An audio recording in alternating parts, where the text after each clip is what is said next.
Hello everyone, this is Hearthstone Meta Hype. I am Ecor100 with my friend Venga Dragon. How's it going, Venga? I am chilling. I'm hanging out with you. I am so hyped up to hear what you were talking about. I heard you got some solutions to these problems that have been driving you insane. What is up, brother? Let's go. Okay, so for those of you who don't know, the problem is the Hearthstone meta, and there are a lot of content creators, myself included, that have been just really done with the meta recently. It hasn't been fun, even after the nerfs. It was a little bit worse before the nerf, so they did help. But for the most part, a lot of content creators that I've talked to, and there have even been videos out there, and like Rarran was talking about maybe taking a break, or not a break, but like playing some other games to play less Hearthstone. Solemn quit for the most part, and I had a whole thing on stream. And so basically we're going to talk about why the meta is the way that it is, and why it's a problem for so many people, and the things I would personally do to fix it. Before you get into that, though, I just got to make a little of an announcement. Oh boy, I've quit. I've quit Hearthstone, everybody. Good night. See you next episode. Let's go. No, I'm serious. I totally get though why some of the people are just burnt out from it. But yeah, tell me what's going on. I gotta hear this because I've been feeling it too, man. I mean, when it came down to the beginning of the month, just so that the audience knows that like I stream in and stuff, and I just kind of I couldn't take the mage lunacy thing and some of the things, and I just kind of underwhelmed with some of the expansion cards. It just what I thought was gonna happen, my expectations and what did happen were entirely two different things, and the meta is just insane. And the other thing I want to say here too is that before we got on to recording tonight, Ecor and I agreed that we wouldn't just complain and like just talk nonsense. We would actually talk about a problem and offer a solution, right, brother? No, yeah, absolutely. Because I feel like just complaining about it sucks, and if we don't actually have a potential solution, like what's the point just complaining? That like how could we expect them to fix it if we can't even come up with the solution if we're addressing the problem? Absolutely. But yeah, so there are a couple of things. The first one is just the fact that Rarran said this in his video, the fact that a lot of wins and stuff come from like winning from hand. And by that he meant winning through games like with burst, or doing things that you can't really interact with, right? Like Primordial Druid in Diamond through Legend is above 50%. It's one of the 7 tier 2 decks, which is also a fairly small number to be in tier 1 and 2, but that's besides the point. But it has ramp that you can't really interact with or slow down. The only way you can slow it down is actually with the Celestial Alignment, which is also a Druid card and can be used by Druid to accelerate themselves even faster. You also have Secret Rogue, where they do get some tempo, but also will just have turns where they draw like 8 cards out of nowhere. Then you have No Minion Mage with burn damage from hand and direct damage and spells and stuff, while also reducing the cost of everything in their deck by 1, sometimes even doing that twice, and having ways of drawing cards for free. Like the whole point is of No Minion Mage is to not have minions on the board that frequently and to limit interaction. So if I'm playing, if I'm playing Warrior, I just like tank up and I won't die. But like almost any other class, unless I rush them down, there's no interaction. It feels like I'm just playing against a clock. Same thing with maybe like Face Hunter, although I don't think that's as bad as No Minion Mage because they do play a lot of minions. Rush Warrior, the fact that like every single minion they have has rush means that they just immediately do stuff from hand all the time, so building up a board means almost nothing against them. And just all of that stuff in general leads to a very unhealthy game experience because it doesn't feel like anything you do matters. And don't get me wrong, I know that it does, and that's why the most skilled players are still at the top, and have been at the top for a long time throughout all the metas. I know that the decisions do matter, but when it feels like it doesn't, because I lose to double Mask of Cthulhu at 5 mana against a No Minion Mage, which happened yesterday, I was like, okay, well, he's got 1 minion on the board. I'm gonna play, I think I was playing Warlock or something else. I was like, I'm gonna play Jiraxis because he's got 1 minion and he only has a couple of cards, right? Then he played Refreshing Springwater and then double Mask of Cthulhu to me for 21 or 11 damage each because the card on the board was a spell damage minion. And then I just died. Yeah. Like I didn't expect to die from 20 HP when he only had 1 minion on the board. Right. To 2 masks. The thing, I don't know, it's just, we'll talk about solutions in a second, but I want to hear your thoughts about this. Yeah. Well, I've been saying for a long time, and this has been a couple of months, that the cards have become so powerful that 30 health is not enough. And that was originally started thinking about this right when Demon Hunter was initially put into the meta, because I was like, they could do a lot of damage. 30 health is not enough in the game. And that's a great point that Rarran is talking about in his video. And I got to take a look at that.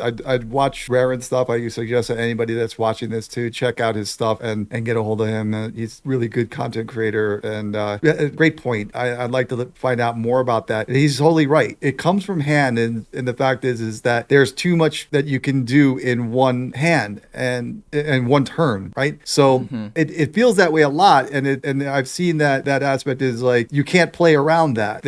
I think that's the interaction is a very difficult thing to put into the game, and when it's not there, like low cost cards and stuff, like you have Rogue with Microbot that can reduce the cost of their cards. They could play so many cards and cycle through so many things that you just don't know what to expect. And I think that takes away from the strategy aspect. There's less strategy on it. So that's like my initial thoughts. The second thought is that a lot of times I feel like you win a lot of games lately, not because of your own skill, but because your opponent decides to not play on their side. Like in other words, like playing good doesn't necessarily get you a win. Playing badly doesn't necessarily mean you lose either. So it's weird. It's just strange. The execution of skill and putting it in there, you just don't see it as much because there's so much standard deviation between the amount of skill that it takes to win a game and the amount of lack of skill that it takes to lose a game. I've been struggling. I mean, I've been just having such a bad time because like I'm on tilt, I think, like Eternal Tilt maybe. Yeah, that's basically the biggest issue. And two other examples are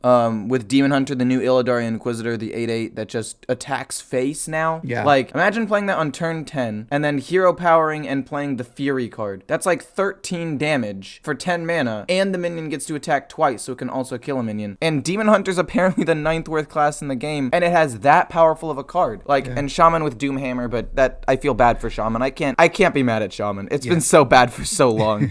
If it has anything, I'll be like, okay, you know what, Shaman, you needed some love. But just in general, it feels really weird. And like Warlock feels bad in the opposite sense, because since so much stuff happens from hand, it feels even worse when your cards get burned, which is why people want Ticketus nerfed. And then that brings us all the way to Paladin, which is just ridiculously linear. But I don't actually mind losing to Paladin that much, surprisingly enough, because they play for board, because there's stuff that I can actively like interact with. Even though Paladin is the most powerful class in the game, based on like all the statistics at almost every single rank except for like maybe Rush Warrior at High Legend. Even though Paladin is the strongest class in the game, and even Rush Warrior to some extent, at least they put minions and do stuff that I can interact with. Like I can control the board, I can put minions on the board and trade and contest the board a little bit. So the two most powerful classes don't feel as bad as all of the other ones, in my opinion, because of that. Yeah. And that's probably the first thing I would do to try to fix this whole thing, just in general. Yeah. And that is maybe you can't fix it this expansion, right? Because you've already done it. Or maybe with the mini set that's coming out, they could fix it. But in the next expansions,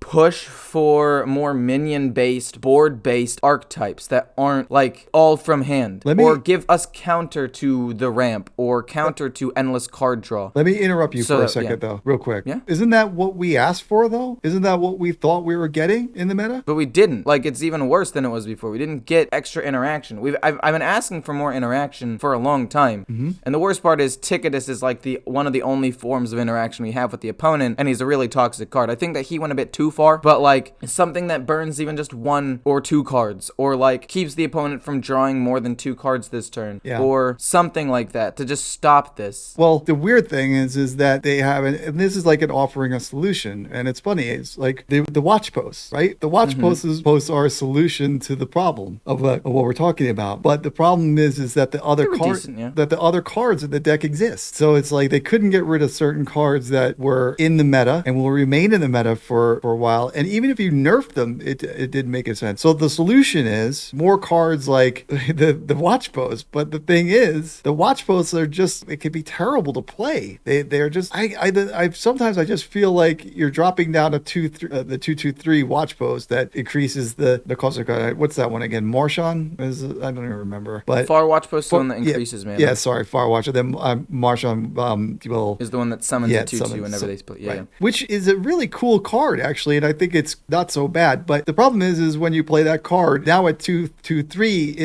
it's like with the 3 health now it's so killable that it almost seems like it's just a waste of card because you put it down. It's like almost like do something for 1 turn for 2 mana, increase the cost of your opponent's card by 1, do nothing on the next turn because you can't attack. So it doesn't base on that. It doesn't make for that board control type of meta, really. It's kind of strange. And I think that was a solution that they tried to put in place. So I'm asking you, what do you think that they can do to curtail this burst damage from hand rather than what you already said? What do you think is the another solution? Well, to address the Far Watch Post thing and the Morshan Watch Post, the problem with those cards is that they were so difficult to kill and overstated, to where people weren't just playing them because they did slow down the opponent, but because they were also impossible to kill and would almost always not only get their effect off, but use 2 of the opponent's cards to kill your 1. Like, it almost always ended up benefiting you because it had too much health for the cost, and it was very, very difficult to kill. So when they nerfed it, people were like, oh, because it was just being used in every deck, not for the ability. Yeah. Like, it was being used in even, like, more aggressive decks just because it was so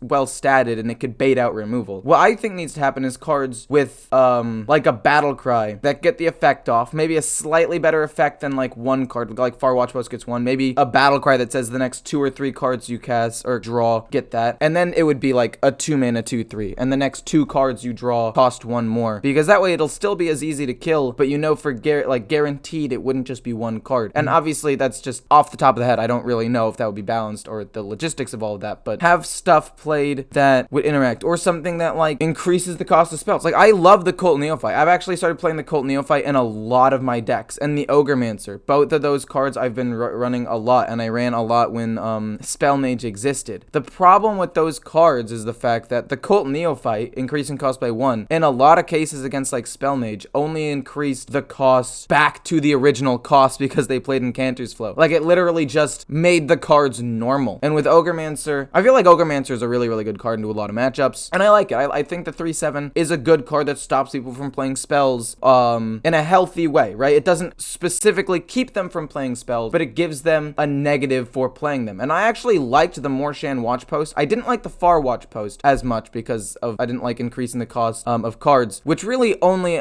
doesn't affect Mage and Rogue and Paladin and stuff because they already have such good value. But the Morshan Watch Post was another good thing where you could still play the minions, but there was a trade-off. You'd give your opponent something. Yeah. And maybe the Morshan Watch Post was a little bit too strong.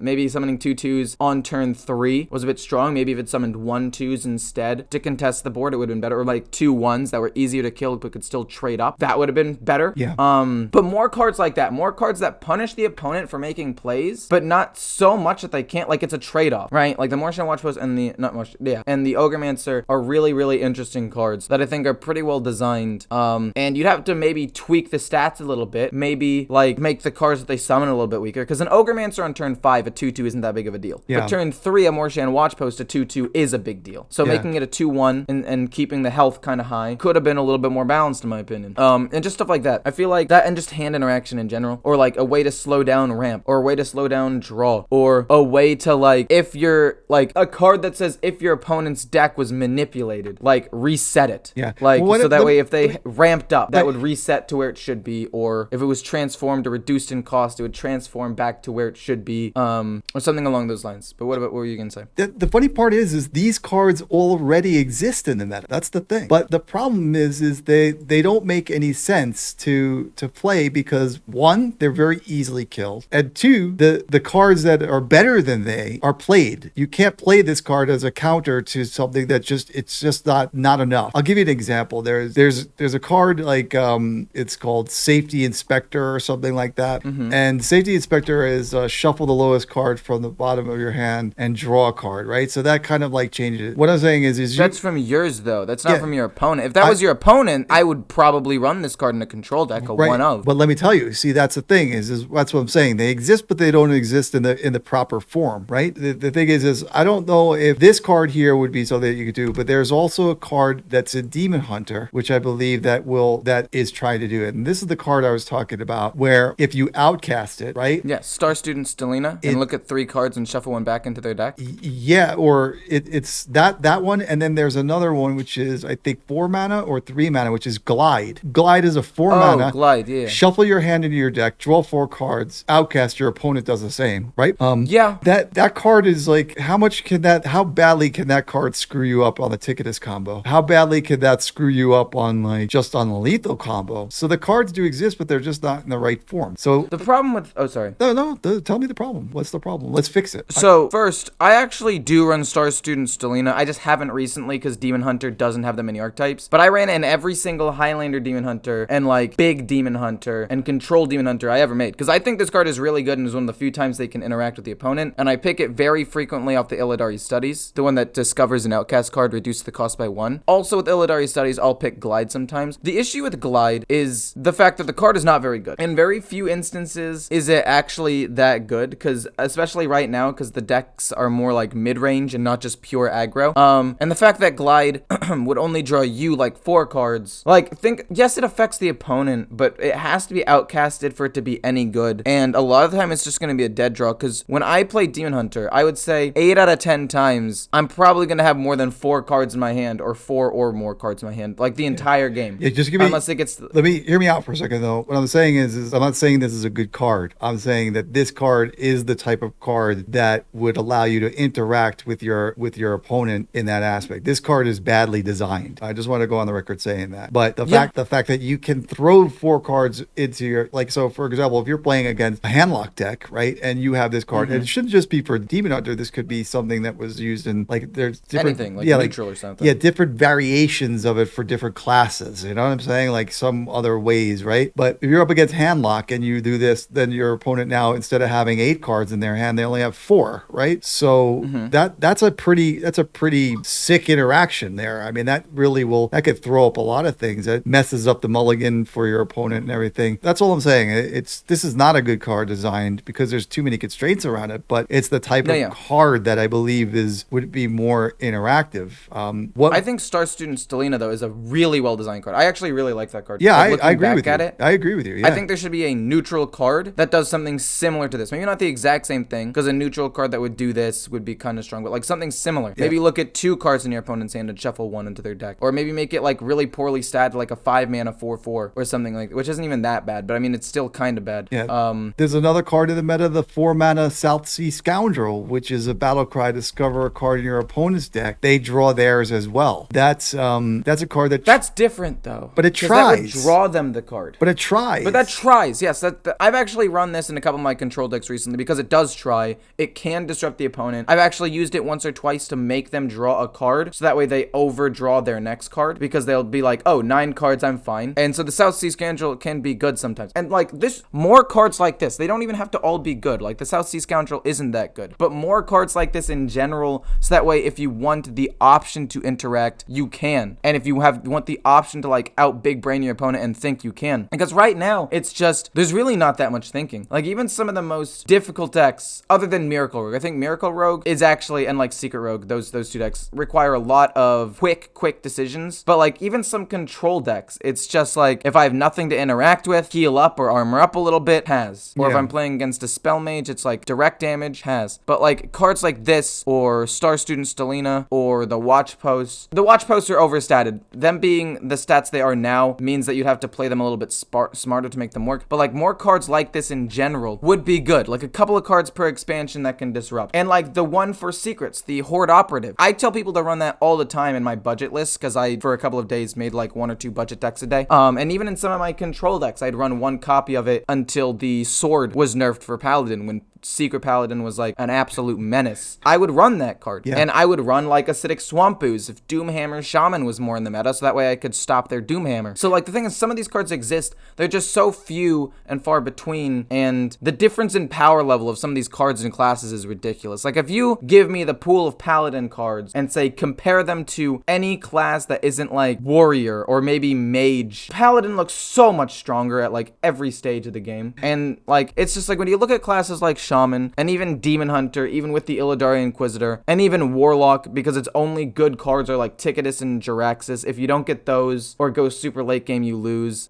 Same with kind of Druid right now, even though it's actually a decent class, it just doesn't look that strong. Like their cards just look so much weaker than cards like in the top decks. Yeah. And just one last quick thing about this is, if you look at the difference in percentage between the first place deck or first place class, which is Paladin, to the last place class, which is Shaman is a 14% difference. 57% all the way down to 43%. Yeah. And like, if you look at Arena, the difference is 54 to 46, roughly. If you look at Duels, it's 56 to 44, which is still a little bit better. It's not as much, but it's a little bit better. If you look at Classic, it's 53 to 42, which is still a little bit better. At least the top class isn't as dominant. Yeah. Wild, 55 to 45. Like, the standard difference, or like not dispersion. Oh my gosh, I'm forgetting the dispersion or whatever, is so much more than like every other game mode, which is another reason why it kind of feels bad, because some things just feel so awful to play. I don't know. That's okay. We talked a lot about like complaints. There are a couple of other actual solutions, but I want to hear your thoughts on this last thing. Yeah. Well, I think like I've heard like we pretty much talked mostly about the things that that are wrong, and we did offer some solutions. I don't have anything more to say on that specific thing, but I did think of one thing that was sort of interesting, was the wash posts are boring as hell to play. True. I think the watch posts were fairly poorly designed because they were overstatted and can't even attack or do anything. Yeah. Right. They were just things that existed on the board. Yeah, bored. I feel like they should have been actual minions and poorly statted, so that way there's like a trade-off. Yeah. They're just boring. But that's it. Yeah. But the last thing that I would probably do to like help fix this, and again, it probably wouldn't happen for this expansion, but it's just in general, like have more consistent patches and nerfs, but then also have a better way to like refund people if their decks get nerfed, if they do it often. Because like if the whole community, or a lot of the community, or at least the like content creators and people that I talk to in my chat are generally speaking like upset with the meta, or a class like Paladin is 5% ahead the second best class Warrior, even after nerf. Like, there need to be more consistent things. And if you look at other games like League of Legends and Legends of Runeterra, the first two that come to mind. I don't play a lot of other games other than like those and Valorant. They come out with patches pretty consistently because they know that if things get stale or things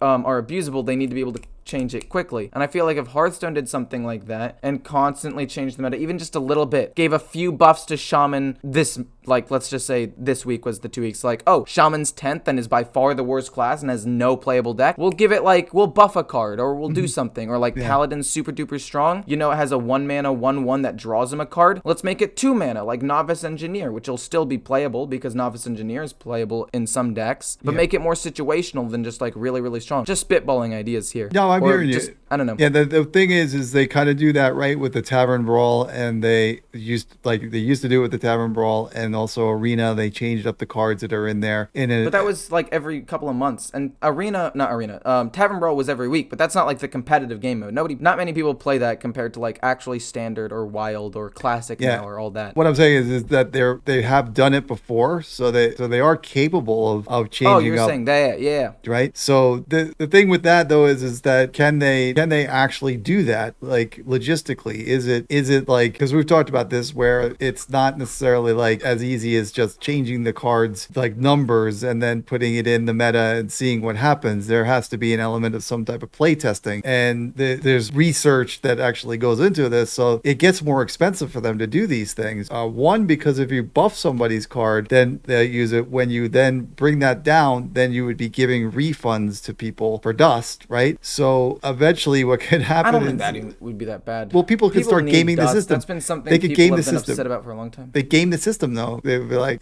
buy the cards that get buffed, and then when they get nerfed to change. Well, don't do the ones that would get buffed. That's silly. Don't refund if they get buffed. Only refund if they get nerfed. Okay, so now you're just like talking about like more. Anyway, it's just like, why would you refund something if it gets buffed? Like, hey, we're gonna give you this thing, and then we're gonna make it better, and then give you dust. No, that would just be illogical anyway. No. Like if it gets nerfed, refund it. No. What I'm saying is it gets buffed, right? Sword Eater, right? Goes from a 4 mana 2/5 to a 4 mana 2/6. 1 month later, it goes back to a 4 mana 2/4 or a 2 or something. That would essentially be a card that was nerfed, right? So now how do you determine whether or not if the card goes down in stats, whether it's a nerf or just going back to standard? It opens up a whole crazy amount of work work that you got to keep track of all this stuff. Well, no, not that. This one, yes, and that one. Other games do it. Well, that's other games do it very well, and like Riot did it before they got big. Yeah. In a much more complex game, mind you, a game with like constantly interacting characters that are fighting each other. Yeah. With multiple different abilities each, while also balancing like the gold and income of characters every second of the game. Right. To some extent, like I get there's you. a lot more going on there. Yeah, I think it's a question of like I guess what I'm saying is logistically, I just don't know if they're able, if maybe they're just not able to do so. But I think that's a solution, is to just throw in like different things that like do some research on what the community is talking about, because there are some great minds, like like we talked about. Rarran had some really good ideas, and our boy Zeddy is always on the forefront, even though Hearthstone doesn't want to talk to him and listen to him. True.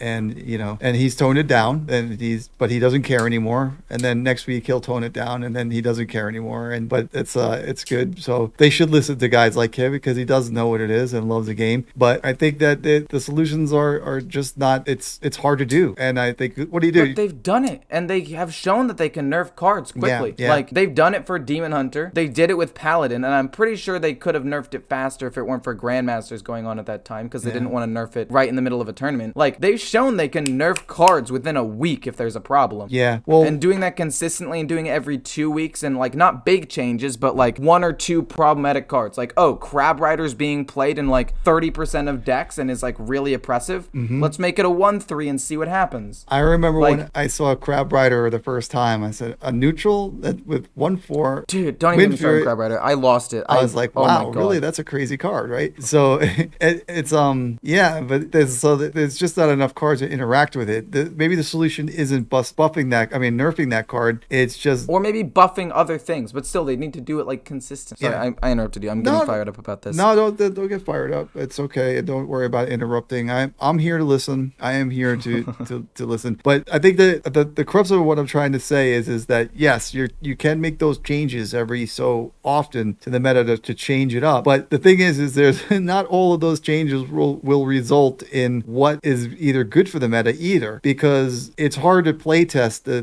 thing in time. And a lot of people do question the play testing that Hearthstone does. Do they actually play test the card? Some people say, I don't even think they play test. They clearly don't, but I think they do, but I think that they design not as much as they should. They just design the cards though with the answers, and they're not the answers. Like like what I'm trying to say is you can see times where you go, okay, I understand what they're trying to do. Like for example, again, I go back to the watch post because that's the most recent thing that I can do. Is like a watch post. Yeah, that was something a lot of people were upset about. That makes sense. Yeah, right. But the watch post though was designed that like to combat aggro, but then they become oppressive, so people stop playing aggro, and because the watch post will mess up their board or whatever, as soon as they get nerfed, now all of a sudden then people start playing aggro again and being able to clear it. Like the Hunter, for example, you can clear a watch post now with a 2 mana Quick card shot. with quick shot, right? Yeah. So there's answers to them. So their solutions only work, like they didn't work. They worked in theory, but they didn't work in practice. And that's one of the things that happens. I always say it.